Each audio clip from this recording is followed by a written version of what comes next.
If only they knew. If only people understood what stood behind my smile today. The nights I didn't sleep. The days I walked barefoot under the sun. The scars I hid behind long shirts and forced laughter. Maybe they would stop calling it luck. Maybe they would stop saying, "You're doing well now, you should be grateful." As if gratitude erases the memory of suffering. I wish they knew the truth. I wish they knew the version of me that crawled through hell just to be able to stand here today. But since no one ever asked, I tell it myself. This is what I survived to become who I am today. Before I take you into this story, I want you to breathe in deeply. Because what you're about to hear isn't just a story. It's a journey, a lesson, a confession.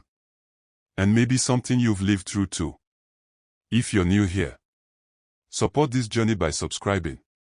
And if this story touches you, stay till the end. You might find a piece of yourself inside it. Alright, let me take you back to where everything began. I grew up in a house where silence was louder than screams. My father wasn't a monster, but pain had turned him into something close. He was a soldier. Disciplined, broken, proud, and wounded by life. My mother was gentle.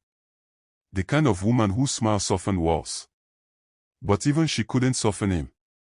He didn't hit us because he hated us. He hit us because he didn't know how to love. I remember one night. I was 8. Rain was falling heavily outside. And my father came home angry. Angrier than I had ever seen him. A bill had come. A debt. A disappointment. And I became the face he released it on. He didn't stop until my mother stood between us. That night, she held me in her arms and whispered, "My son, one day, you will leave this place. And when you do, don't carry your father's anger with you." I didn't understand it then. But those words became my map for the future. In school, I pretended everything was fine.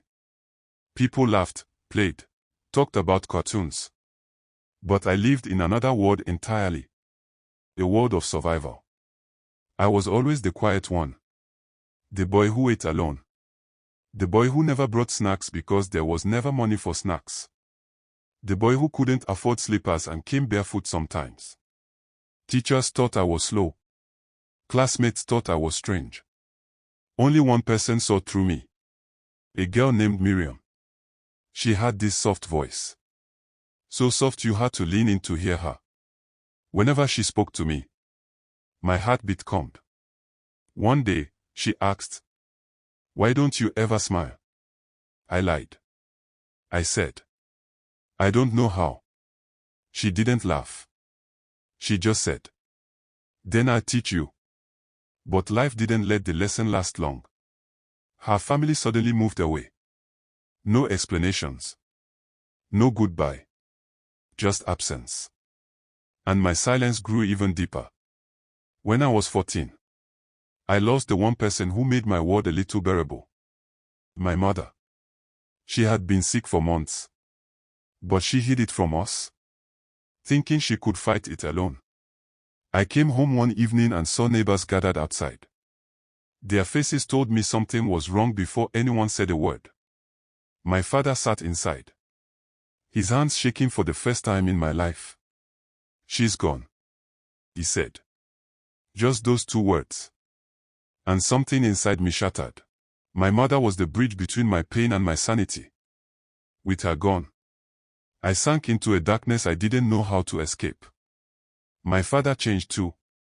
Not immediately, but gradually. He drank more, shouted more, slept less. And I became his reminder of the wife he lost. His grief sharpened his anger. Every mistake I made was a trigger. Every silence felt like disrespect. Every look felt like rebellion. But somehow I held on. Because of something my mother told me on her last night. "Promise me you'll survive. Not for your father. Not for me.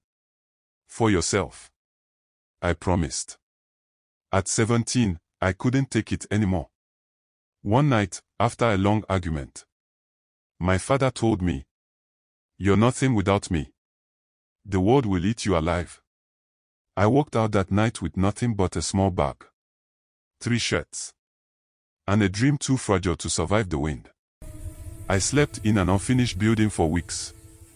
Concrete floor, mosquitoes, cold, fear, hunger that felt like death slowly tapping my shoulder.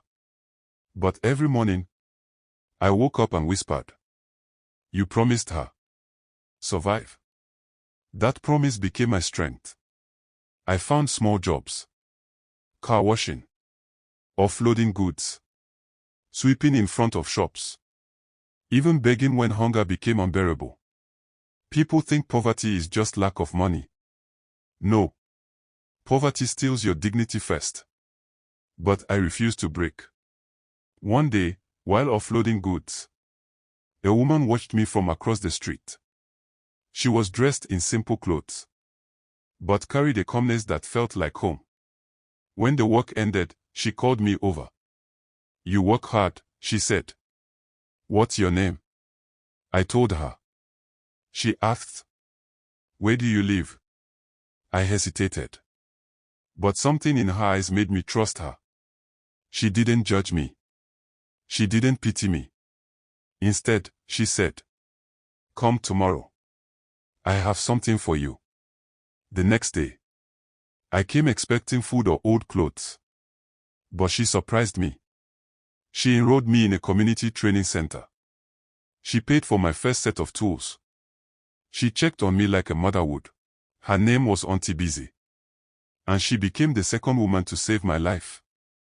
Under her guidance, I learned masonry, tiling, electrical basics. I became skilled. I became useful. I became someone. And slowly, very slowly, I started becoming whole again. Years passed. I built myself from the ground up, literally and figuratively. I became good at my craft. People started calling me for jobs. I became known for quality work. And then, life surprised me again. I met someone. Her name was Zora. Soft-hearted. Curious. The type of woman who listened with her eyes. She didn't care about my past. She only cared about the man I was becoming. For the first time in my life, I felt loved without pain. But happiness doesn't erase history. One day, my father showed up.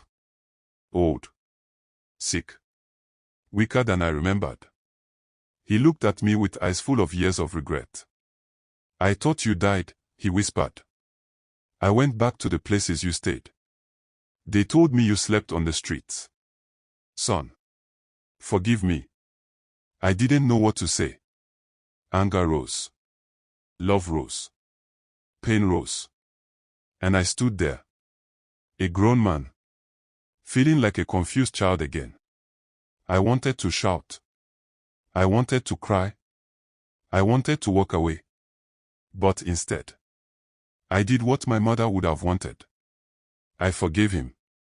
Not because he deserved it, but because I deserved peace. Forgiving him didn't change the past, but it freed me from carrying it into my future. For the first time in my life, I felt light. My father apologized with tears. Real tears. Tears that healed something inside me. I helped him until his last breath. And on the day I buried him, I didn't cry out of pain. I cried out of release. I had survived. Not just him. Not just poverty. Not just loneliness. I survived myself. The brokenness. The fear. The shame. The belief that I wasn't enough. I stood at his grave and whispered, "If only they knew what I survived to become who I am today." If you're listening to this right now, I want you to know something. You don't owe the world your suffering story, but you owe yourself healing. Pain is not a weakness. Survival is not luck. Strength is not magic. It is the result of every night you refuse to give up. If this story touched you, drop a comment. Share your thoughts. And don't forget to subscribe for more stories like this. And before you go, let me leave you with a question. If you remove the pain from your past, would you still recognize the person you are today? Think about it. Until the next story, stay strong, stay alive, stay becoming. Thanks for watching, and don't forget to subscribe and share for more emotional stories.